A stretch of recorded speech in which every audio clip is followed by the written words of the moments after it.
Hey, good morning. Getting ready to tape our show here with Gus Lehnerer from New Oberpfalz.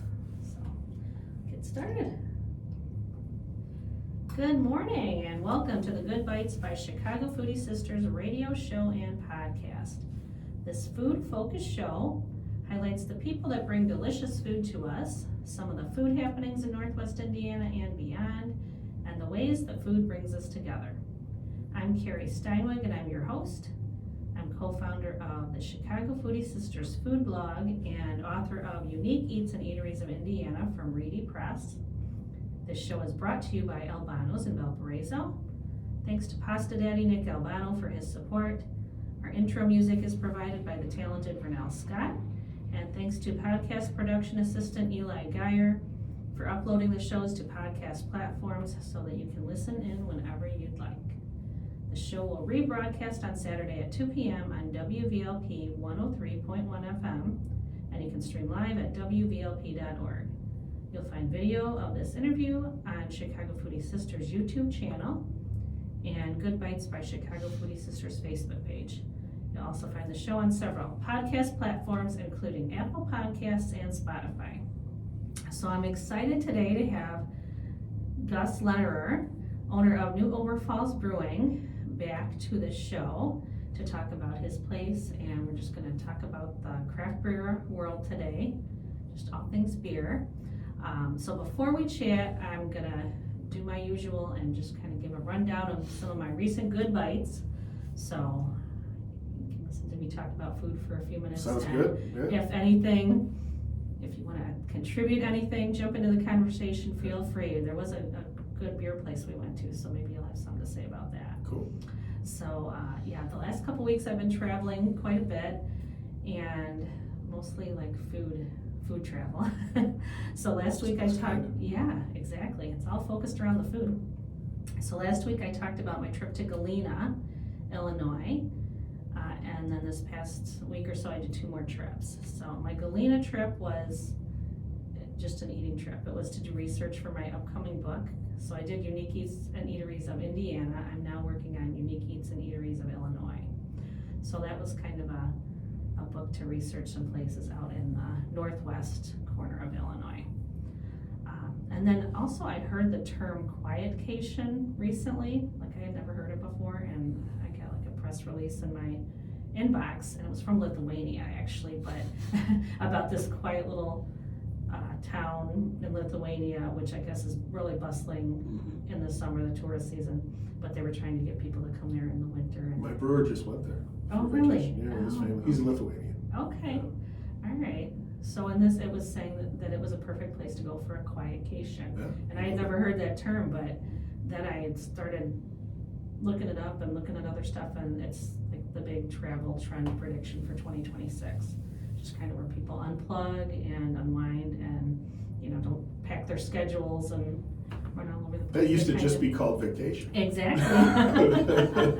Exactly. Yeah. So that trip was kind of intended as a working foodie trip, but kind of became a quietcation because it was so cold, and there was really, you didn't want to go outside. It was minus 15 one day when I was there. Yeah, Galena's yeah. And so like we stayed 3 different places during our trip, and we ate, and they were all places that had an on-site restaurant that was really good that I was there to check out. So like we went to the DeSoto House Hotel, went there, stayed there, ate. So it's like once we checked in, we just stayed there, Right. And then we did the same at Eagle Ridge Resort and at Goldmore Inn.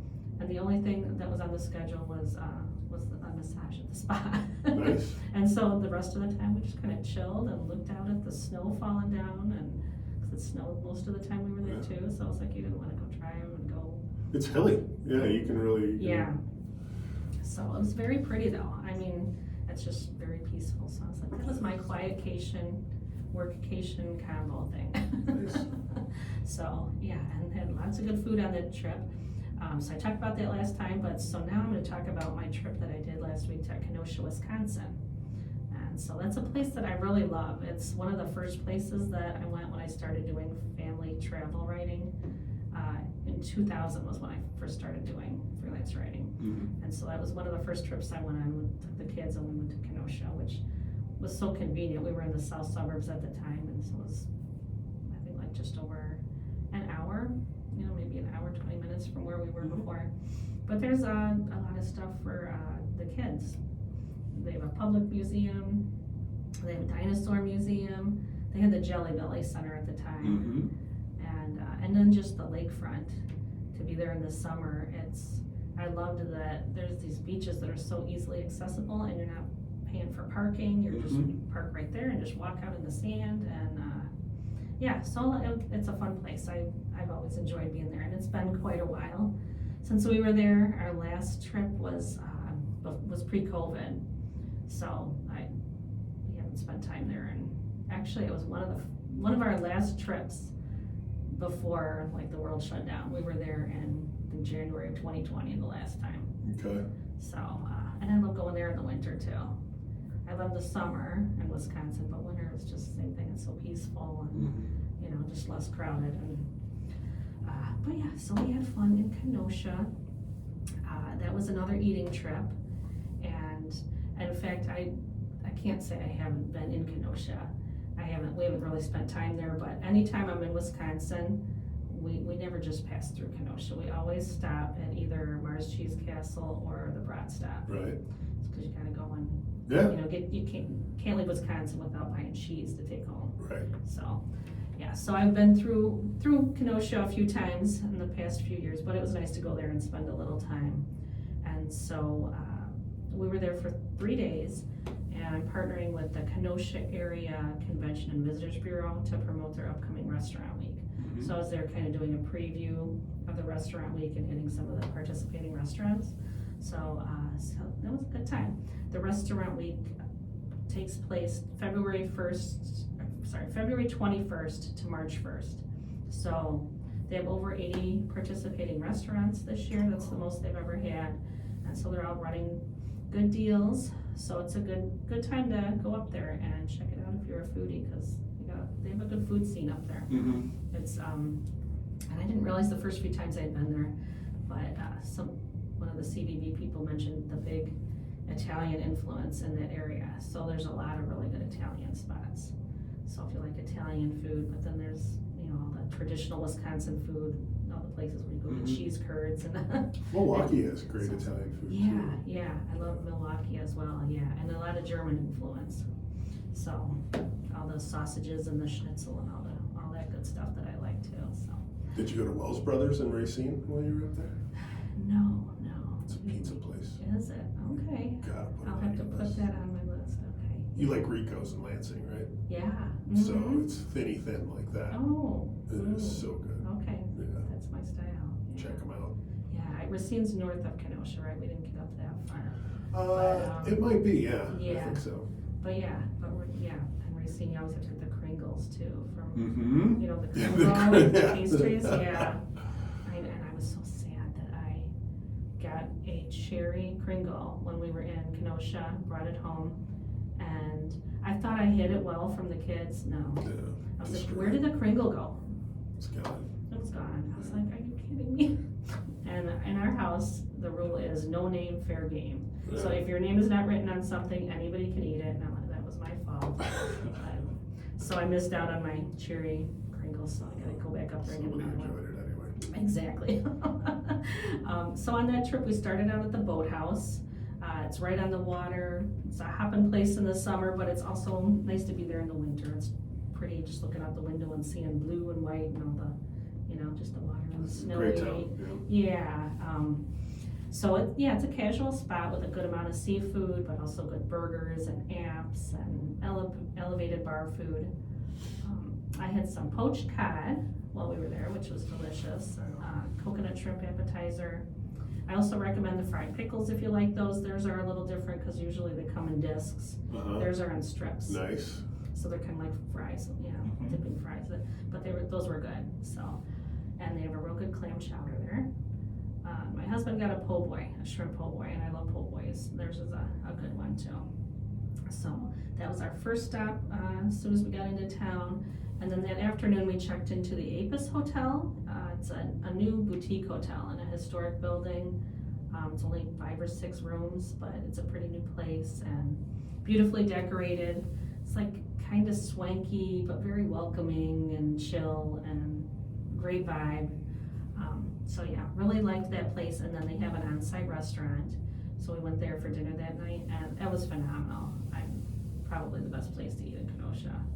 So we started, they call it a steakhouse, but it's like a modern steak. It's not, the classic old school. It's a nice modern steakhouse. So they've got a nice menu selection. We had meatballs as an appetizer that just like melted in your mouth. They were so good.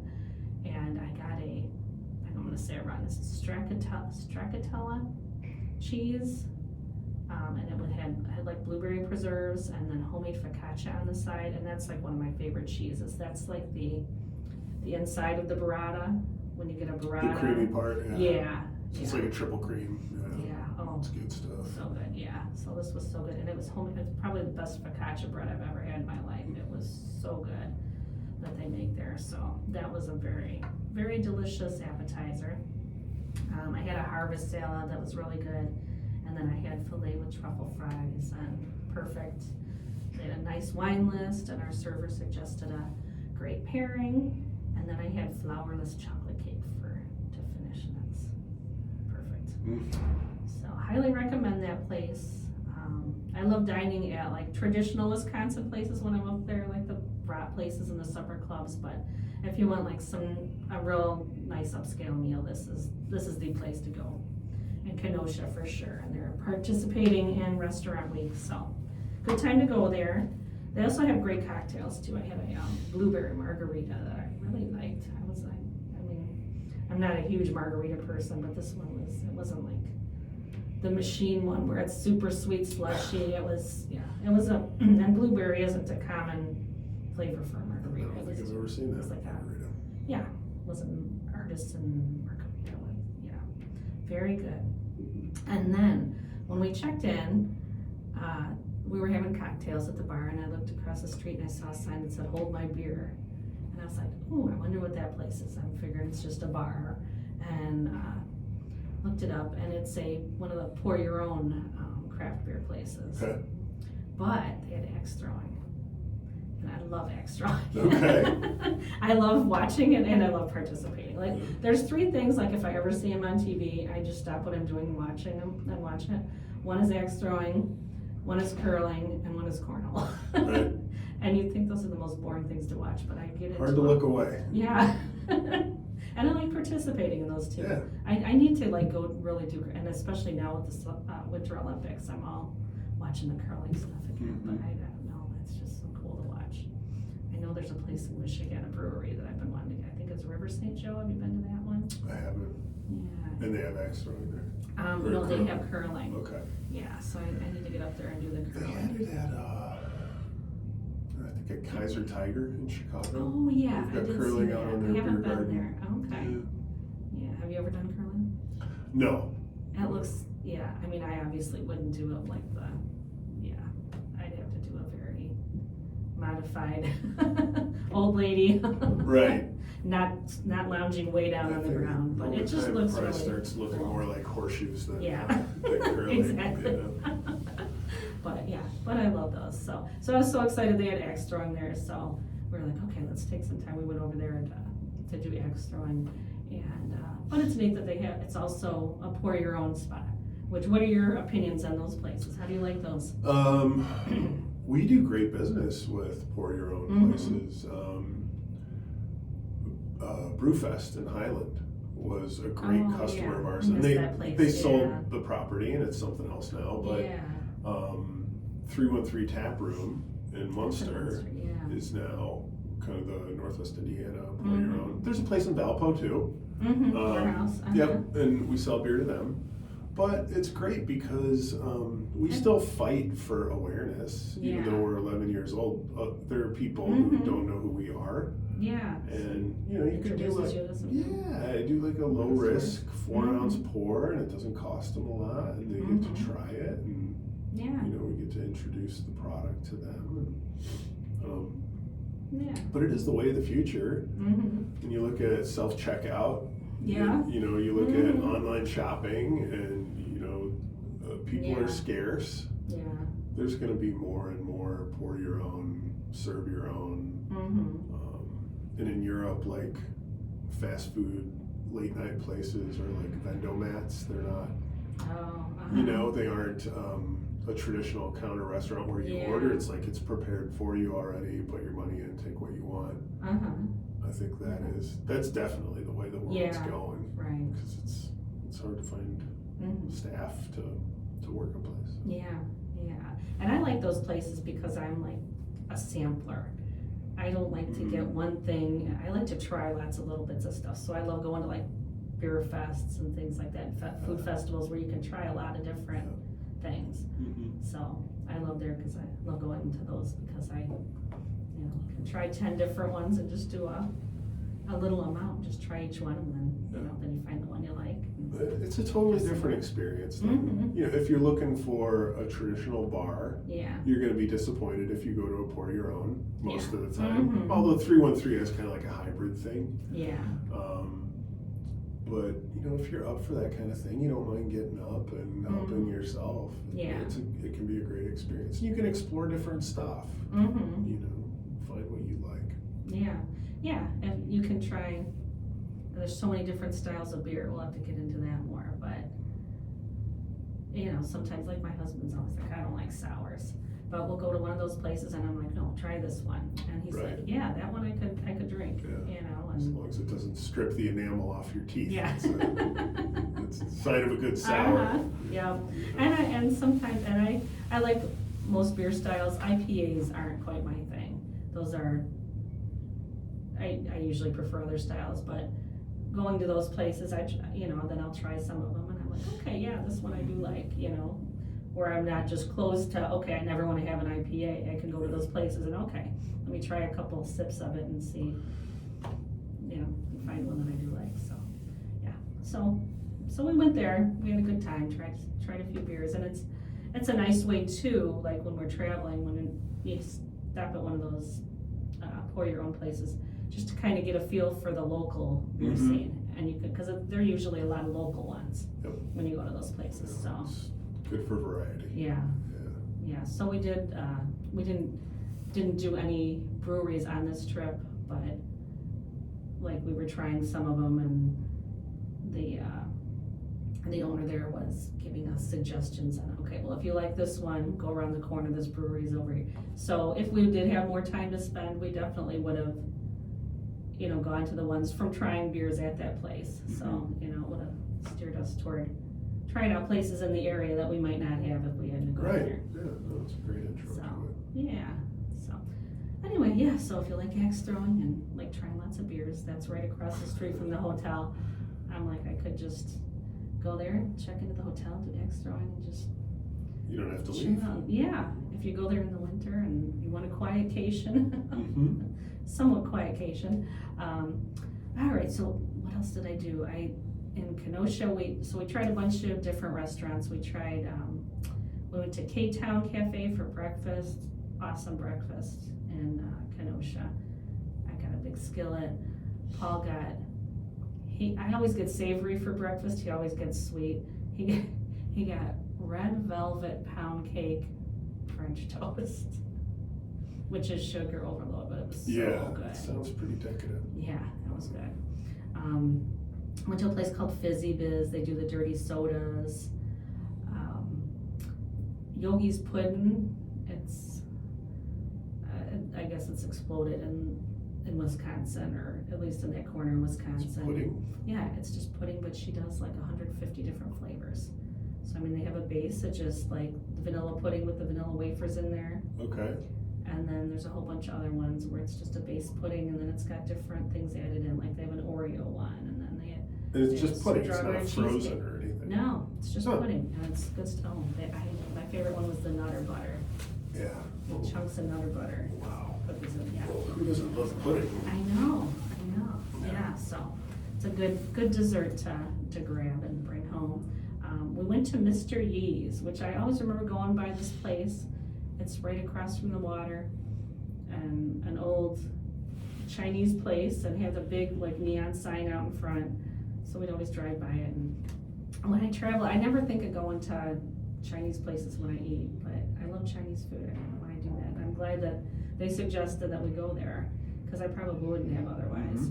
But it's been there since the 50s, so it was a immigrant couple who opened it, and they ran it for decades, and then their son ran it, and I guess it just switched owners a year ago, maybe 2 years ago. But the new owners just wanted to keep everything, and they just kind of modernized it. They did some work on the building and then added a few things to the menu so there's more options, but kept all his traditional recipes. Cool. So it used to be called Oriental Inn, and now it's called Mr. Yee's. But yeah, it was really good Chinese, and we kind of got there in the sweet spot of the day, because they have like the lunch specials like from 12 to 3, where you get all, the whole, your entree and your fried rice and your egg roll for a cheap, pretty cheap price, like 10 bucks or something. But then also happy hour starts at 2. So we got there at like 2:30. So I got a lunch special, and we got some of the happy hour specials, and just had like I said, I'm a sampler, so I just had a little smorgasbord of all these little things. But that was very good Chinese food. So that's gonna be one of my go-tos when I go up there again. And it's neat, just the decor, and they're just nostalgic, and they kept a lot of the original stuff. So that was a neat stop. And then for dinner we went to Indian Masala House, and that was good. Indian food isn't like a favorite, but I think I just haven't been exposed to enough of it.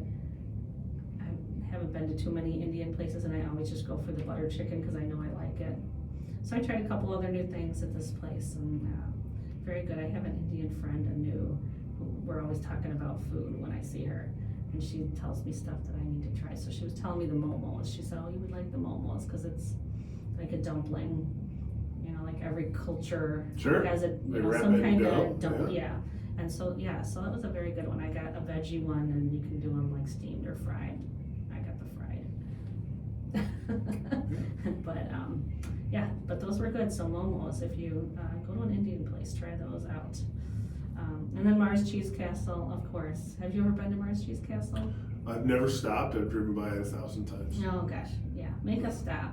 It's it used to be like this little teeny building. I think it had burned at one point, and they rebuilt it quite bigger, and now it looks like a castle. And it's and a lot of people complain it's overpriced, which it's a tourist, right, expressway. It's expensive real estate there. Yeah, yeah, but some of the stuff's not bad.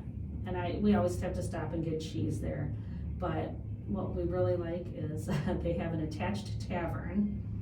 So whenever we go there now, we go in, we stop in the tavern. They always have a big tray out on the bar of their cheese spread, like a big crack of it, and a huge wheel of like Ritz crackers. So you sit there and have a beer, and you get a plate, and you can sit there and eat the cheese and crackers with your beer. They're known for their Bloody Marys too. I'm not a Bloody Mary person, but they make them from scratch there. And we were there right when it opened at 11 a.m. and within 15 minutes, the bar was full of people, and almost everybody had a Bloody Mary in front of them. So, I don't know, popular thing. But then you can order a beer in the tavern, and they'll put it in a plastic cup and let you walk around and drink while you shop. Yeah, it's conducive to spending too much money. Yeah. It's good. It's a But good it's idea. fun. I'm like, I've only been in 2 places ever that have had that. The other one was in Ludington, Michigan. And that place did have one little edge over Mars Cheese Castle, is that they have cup holders on the carts. Okay. Every time I go to Mars, I'm like, okay, I'm gonna tell you again, please add cup holders to your carts. But, so we like to get a beer and walk around and. Whole Foods will let you do that in Chicago. Oh, really? Yeah. Oh, okay, but not the share of one. Huh? Indiana liquor law is different. Yeah, that's right. So I don't think you can walk open container in a grocery store. Mm-hmm. Or maybe you can now. That may have changed because now you can sample alcohol in a grocery store. Oh, okay. We didn't used to be able to do that. Sure. But yeah, no, it's really nice. Mm-hmm. It almost, I mean, it's a great why should you be limited in that? Like, if I want to walk around the grocery store and drink a beer. Yeah, I'm gonna go buy a beer. Why not drink one? Another one of those like silly things that someone at some point said that you can't do that, and we've all just kind of been like, okay, I guess we won't do that. Right. I'm glad at Mars that they're not that way. That's great. I like that, and then they have like a little deli counter, but it's like, okay, you're sampling cheeses and meats, and why not have a beer while you're doing it? In Wisconsin's, one of the strongest lobbies in the state is the Tavern League.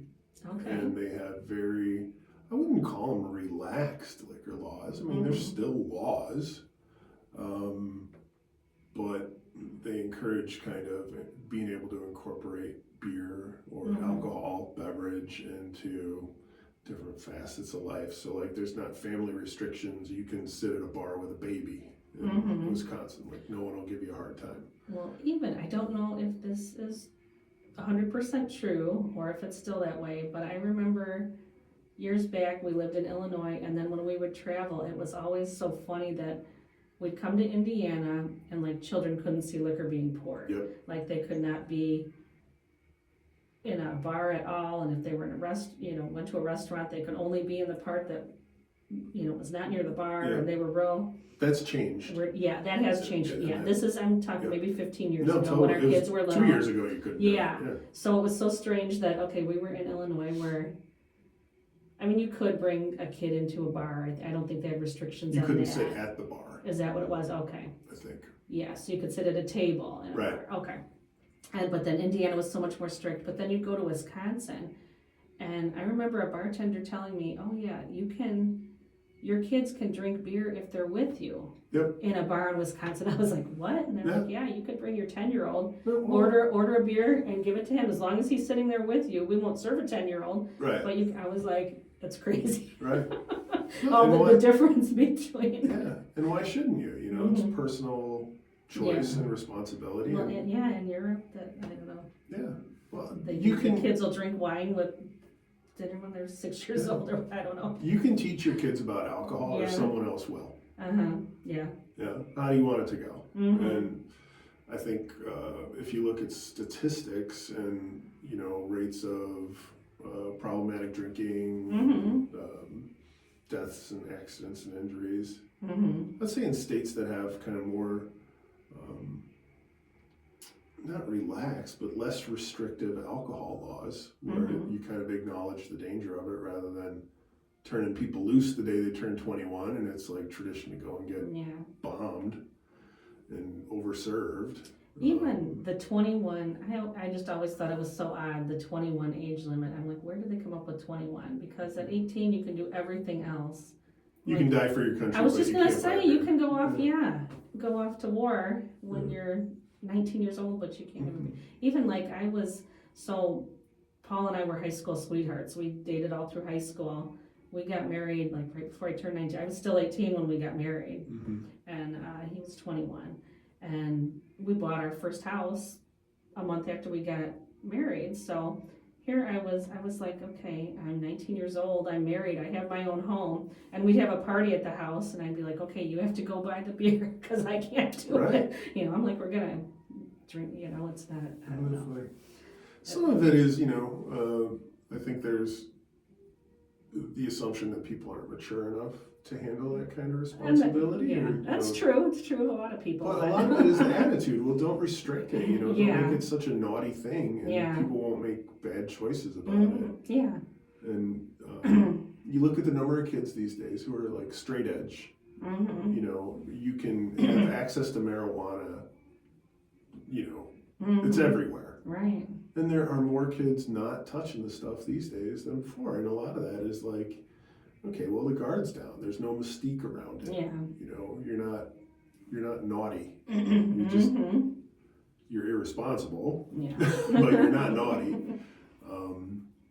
There are a lot in that age range that are immature. I mean, what do they say? Your brain's not fully formed till 25. Yeah. So there are a lot of kids. That are gonna.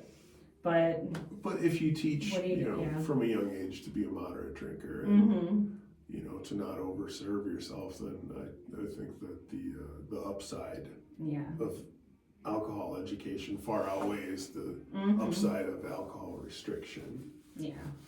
Yeah, and I know, I think we're around the same age, so we grew up in the 80s, right? And I mean, back then it was, parents would have parties and they'd buy, I don't know, and some of the parents they would just buy it and they'd be like, okay, I'd rather buy it for you guys, knowing you're here drinking it. Anybody drinks too much, they're spending the night. And, right. Or I'm calling your mom and she's going to come and get you. Right. Yeah, there was some of that, but... now you'd go to jail if there was any, Oh, for sure. Yeah. You can't... If you were supplying anybody underage, but... Totally. Yeah. And for good reason. You don't want to do that, but... Yeah. The prevailing attitude can't be so walled off. There's nothing makes people criminals quicker than making something illegal. Yeah. So I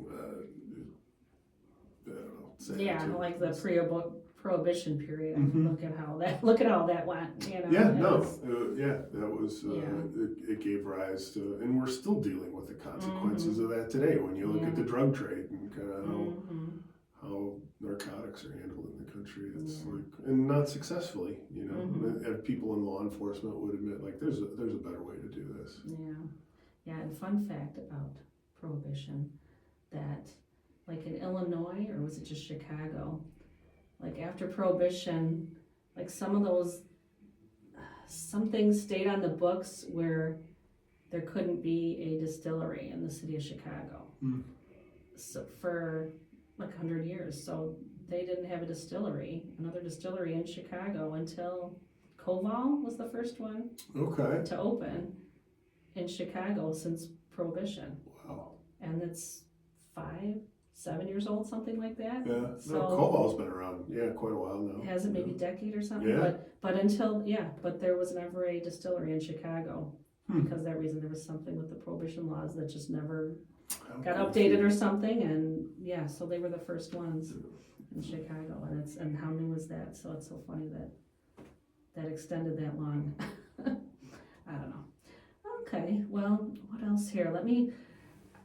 We got off topic there, but I wanted to talk about that. That's what you're here for, is to talk about the beer, but I just want to make sure I'm not missing anything else.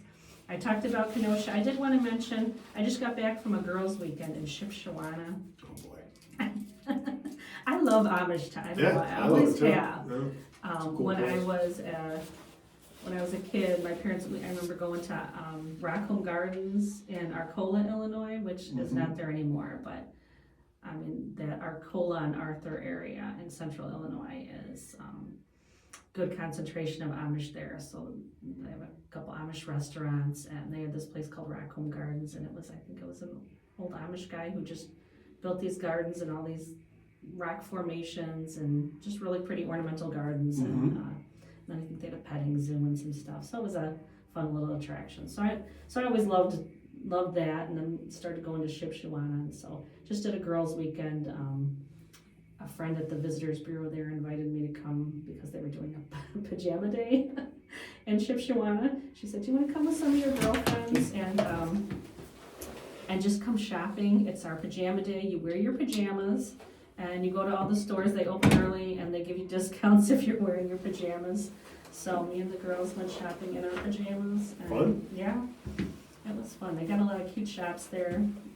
We just started selling beer to a brand new business in Shipshewana. It's one of the only places that serves alcohol in downtown Shipshe. Is it the theater? I thought the theater was the only place in Shipshewana where you can buy liquor or buy alcohol. A woman, she owns a shop there now, and I think it's an ice cream place.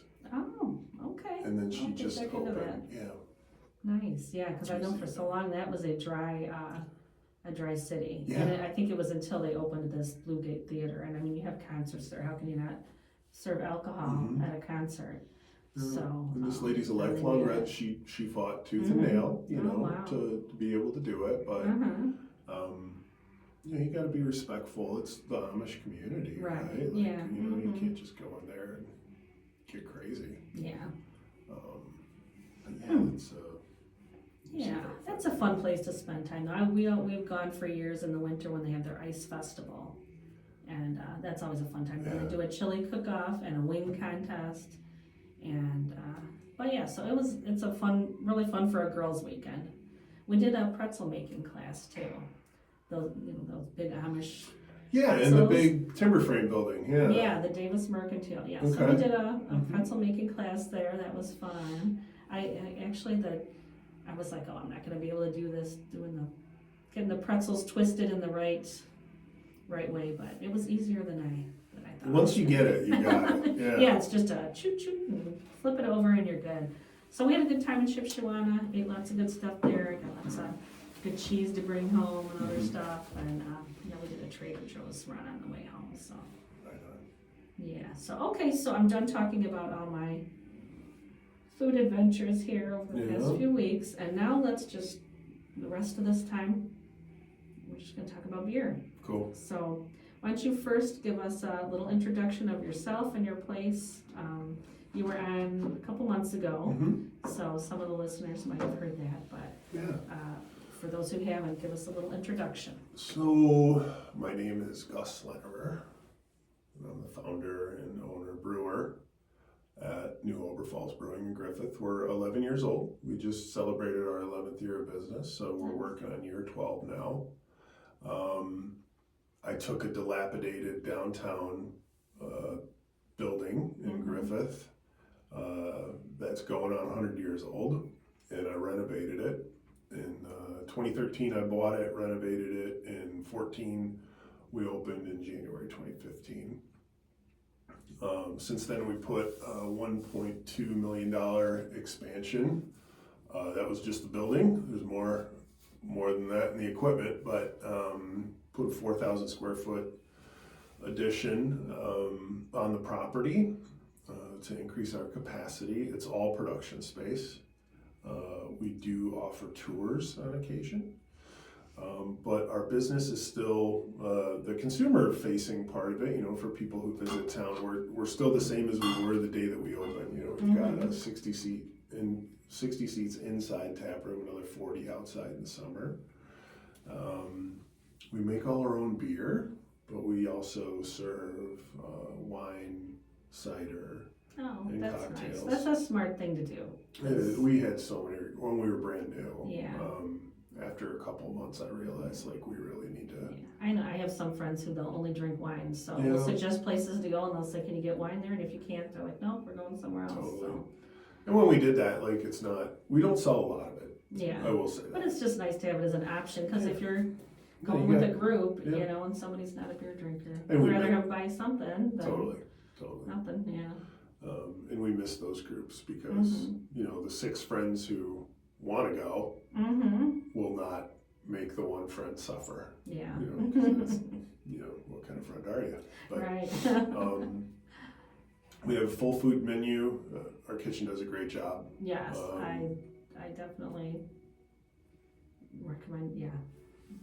Definitely vouch for your food. You got we good keep food it simple. menus. Yeah. We keep it simple and straightforward, but we focus on quality just like we do with beer. And our food and our beer kind of walk the same path. So we don't do everything. We don't do avant-garde, risky, fancy stuff. But we focus on straightforward food that is of great quality, and we use great ingredients too. And you're kind of your beers are a lot of German style, right? So your menu has a little bit of the German influence, right? Yeah, a little bit of the food menu does, and we tend to riff on that a little bit with seasonal specials and that sort of thing. I'm a schnitzel lover. So I love that you have that available there. No, and it is. It's so funny that it took us years to start selling a schnitzel. Yeah. It's so labor intensive. It's hard to do. What I've heard. It really is hard for us to do it. Is it a big seller? It is. It's incredible. Yeah. People drive from far away to do it. We've created the breaded pork tenderloin trail for northern Indiana. So we have various wholesale customers who pour our beer in their restaurants and bars who also sell pork tenderloin sandwiches. and we have these game Perfect pieces. combo. Yeah, no, it is. Hellas and pork tenderloin. Yeah. It's a match made in heaven. But we have this program, and we give them these game pieces that their customers can collect. Okay. And if a person collects 10 of these game pieces, they get a t-shirt, a new Oberpfalz Northern Indiana Pork Tenderloin Trail t-shirt from us.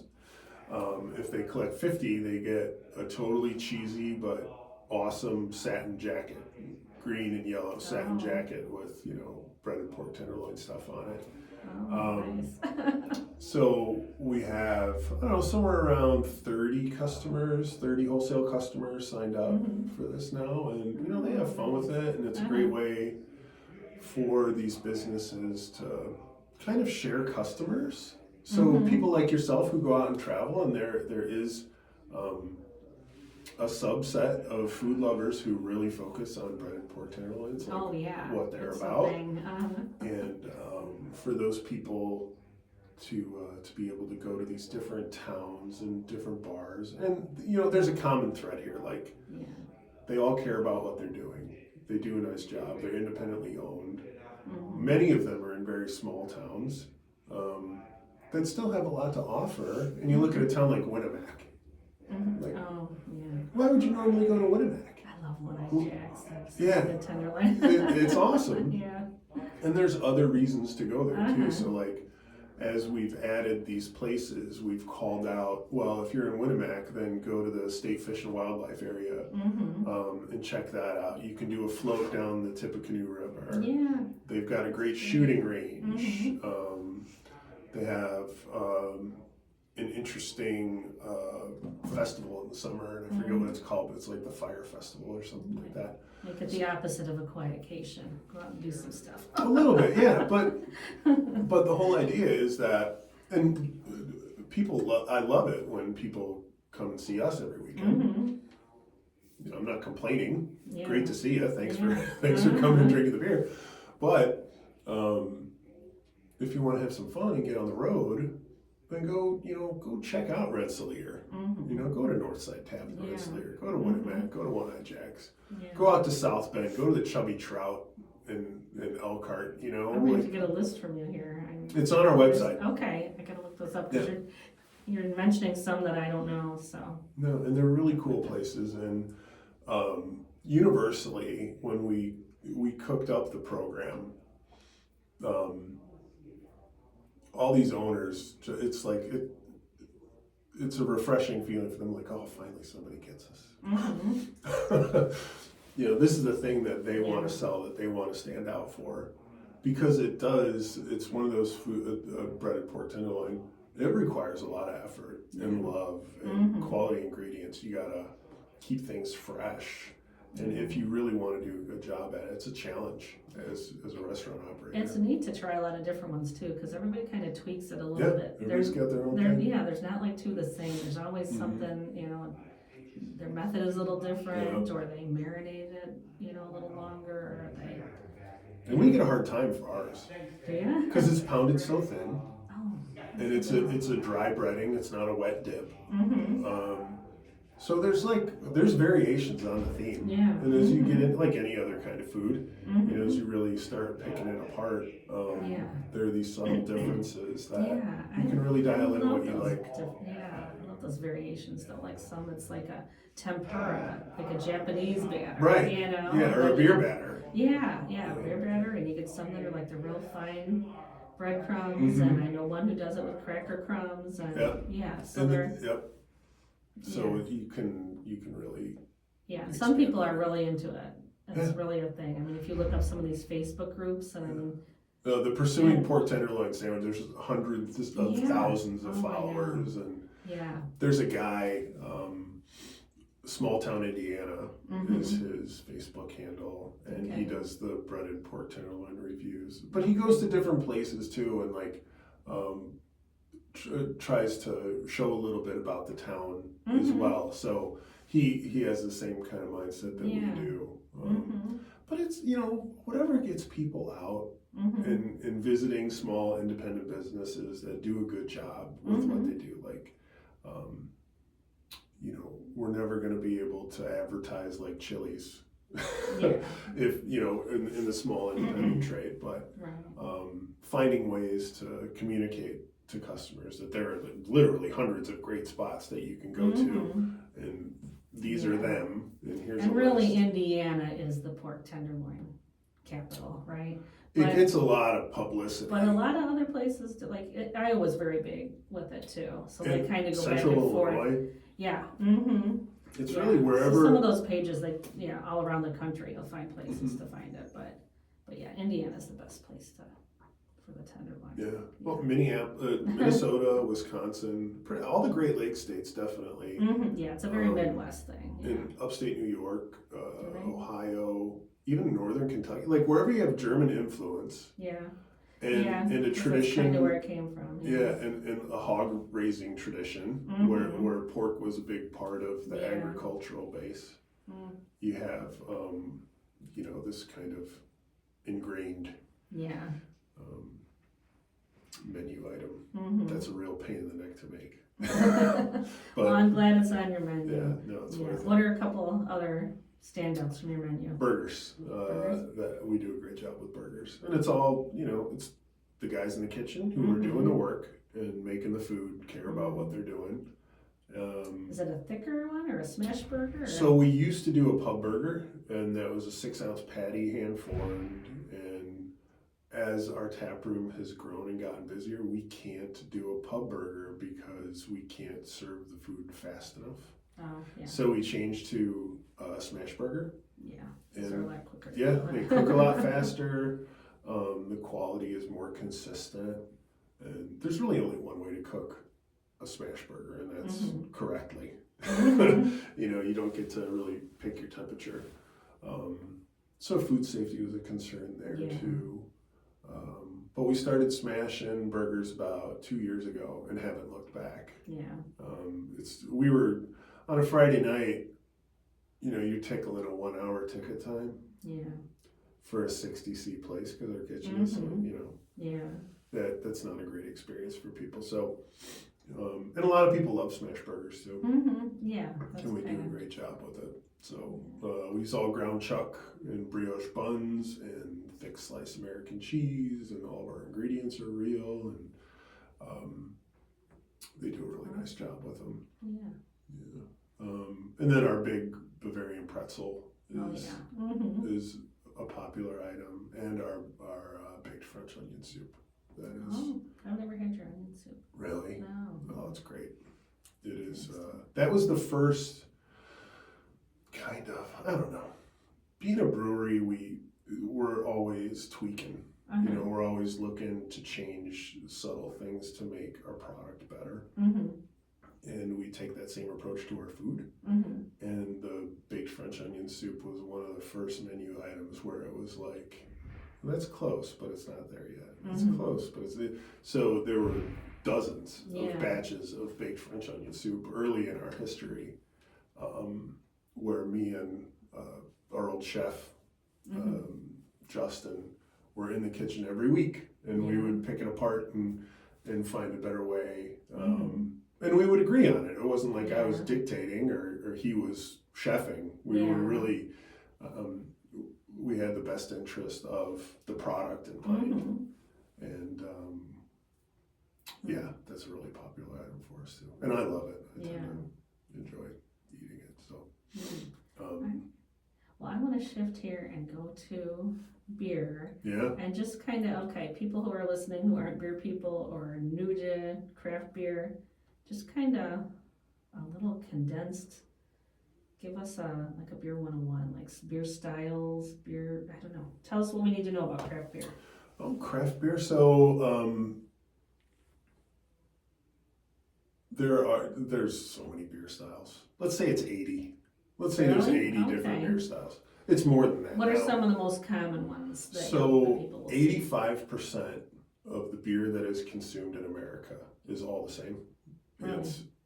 It's macro, pale, lager. Okay. So think about Coors, Miller, Budweiser, but also think about Helles our Helles. Think about our German pills. Yeah, the Helles is right here, if you're watching on YouTube. Yeah. That's our flagship beer. Yeah. But it's all traditional. When people think of beer, they think of clear, yellow, fizzy, tastes like beer, smells like beer. That's still the overwhelming majority of beer that's consumed, is that style. And then everything else kind of falls in after that. So it could be Vienna Lager, which is like a Yingling American lager is a Vienna. Let's call that a Vienna. So it's a little darker, more malt forward. And then you can get into porters and stouts and IPAs. But when you look at craft, and I don't like that word anymore because there's been so many bad craft breweries over the years. Like we've always called ourselves craft adjacent. We haven't glommed onto that. Is there a word you like to use? Small. Small? Okay. Small brewery. Or microbrewery used to be a big term you'd hear. Yeah. Which you don't so much anymore. But. Because I think more often than not, a microbrewery people tend to associate with a brew pub. Okay. Where everything is sold on site and there's not really a packaging element to what they do. So we're just a small brewery. Yeah. Quick question too. Okay, so you were just talking about lagers. What's the difference between lagers and ales? So it's the kind of yeast that is used to make the product. Okay. Ale yeast enjoy working at warmer temperatures than lager yeast. And at warmer temperatures, they produce more fruity, estery compounds. And a yeast, so you can talk about ingredients and water and everything, but yeast, any brewer would say it's responsible for at least 50% of the flavor in beer. The yeast is really what's creating the product. The brewer creates the environment for the yeast to then create the product. So ale likes warmer temperatures. It tends to ferment. It's a top fermenting organism, so it likes to sit at the surface, and it ferments the beer and drops down to the bottom and rises back up. Lager yeast works differently. It likes colder temperatures. At warmer temperatures, it will reside on the top of the tank, but at colder temperatures, it stays in the solution, and it moves from the bottom up and produces cleaner, less estery, I guess less flavorful beers that allow the raw ingredients to shine through more. So a lot of lager beers are more balanced to malt, and you don't get a lot of fruity notes to it. So you're tasting the barley or the corn or the rye. And then with ales, you're often tasting the esters from the yeast and the hops and the kind of the fruitier components of it. So they're different flavor compounds. Yeah, I like ales are one that I kind of gravitate toward, and I like the variety. Like I love brown ales and red ales, and I don't know. They tend to be a little sweeter, a little less dry, more fruity, and they showcase hops. Somewhere like nutty to me, I think. Yeah, you know, and that's the malt to a large degree. That's kind of showing through. But lagers tend to be really clean tasting and drier, lower in alcohol. Ale yeast tends to be more resilient to alcohol. So alcohol's a poison, even for yeast. Okay. Okay, so we covered a little bit of beer styles. And before, we're getting short on time, we always talk, and then I'm like, I wanted to cover this and this and this, but I do want to take a few minutes to shift to talk about just kind of the state of the beer industry. I know that's something you had wanted to discuss a little bit, so. Yeah, I think it's on a lot of people's minds because so many breweries are shifting gears and closing. So many have closed, so many locally in the last couple of years. Closing. Why do you think that is? What are some of the contributors to that? Money. That during COVID, I think people people overconsumed alcohol big time. Okay. And our culture and our country as a whole, we really kind of gravitated toward self-medicating to some degree. So we had these very large spikes in alcohol consumption. And then immediately after COVID, there was, everyone was jubilant and really, going out and having a good time. Maybe we could socialize again. And now things have kind of settled in a little bit. At the same time, look at the 4 years prior to that, and there was a big ramp up of craft breweries where, perhaps the segment overgrew. There were too many of us. Yeah, the heyday was probably maybe the 2010, that decade, or? Yeah, 2010. I'd say there were, when I opened New Oberpfalz in 2015, there were 4,400 breweries in the country, and now there's 9,000. Not all of them are as big as us. A lot of them are a lot smaller. But it's kind of like, you think about a deer population in a preserve. And when things are good, it can support a lot of deer. And then when you have a hard winter, they all die because there's not enough for any of them. And I think that's kind of what happened to craft beer. And then everything else aside, so it's incredibly hard work. We're 11 years old. I still make most of the beer. I mean, I've made 95% of the beer that we produce. I package all that beer. I pour some of that beer. I pay the bills for all that beer. Wear a lot of hats. I do, and every business owner does. Every brewery owner does, or should.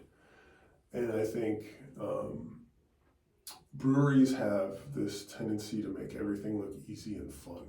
Yeah. And brewers have. Yeah, it just always seems like a party there, and you're like, oh, that's not work. You're drinking while you're, while you're brewing this stuff. How hard can it be? Like Watermark Brewing in Michigan, all their social media, it's so funny. Like they're funny guys, and Burnham is like that too. Yeah. And where they kind of make it look effortless, and I'm like, man, I wish I had your optimism, guys. Like I can't come off that fun. Like it's too much work. But it's incredibly hard work. It's hard to find good people to work for you. And then it's the business side of it too. I worked in business for 20 years before I opened the brewery. Not every brewer has had the kind of exposure that I've had. So, and I lean on that experience a lot. So when places struggle or they make missteps, and I see when new places open up, I follow them, and I'm not like rooting against anyone. I'm like watching what my counterparts are doing.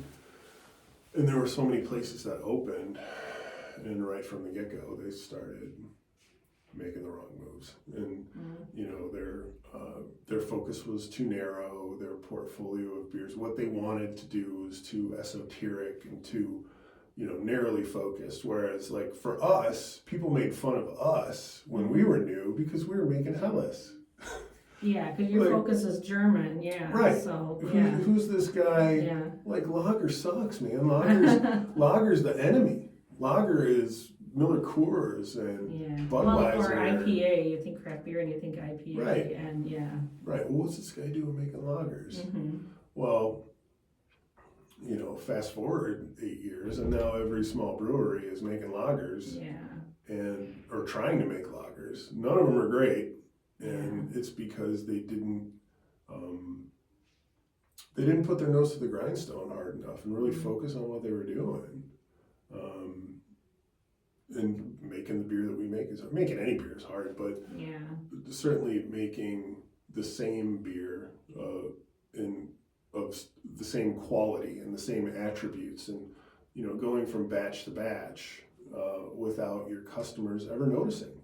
So someone who was in New Oberpfalz 5 years ago and loved the Helles can walk in tomorrow and get a Make Helles and sure be like, it's- just like I remember. Yeah. Well, we've changed 8 things between 5 years ago and now to make the product better. But as far as the customer is concerned, it tastes the same. It's still enjoyable. Yeah. You know, the soul of the product is the same. And at least for us, I think that's what's made us stick and what's made us resilient. Oh, Gus, I can't believe we're out of time here. I went too quick. Always does. Tell us real quick where people can find you. We are located in downtown Griffith, Indiana, 121 East Main Street, right at the corner of Broad and Main. We're open 7 days a week for lunch at noon. On Sundays we close at 8 p.m., but every other day we close at 10 p.m., so 12 to 10. Okay, so stop and see Gus, try some of his beer if you have not. We got to have you on again. Thanks so much for joining us Thanks today. for having me.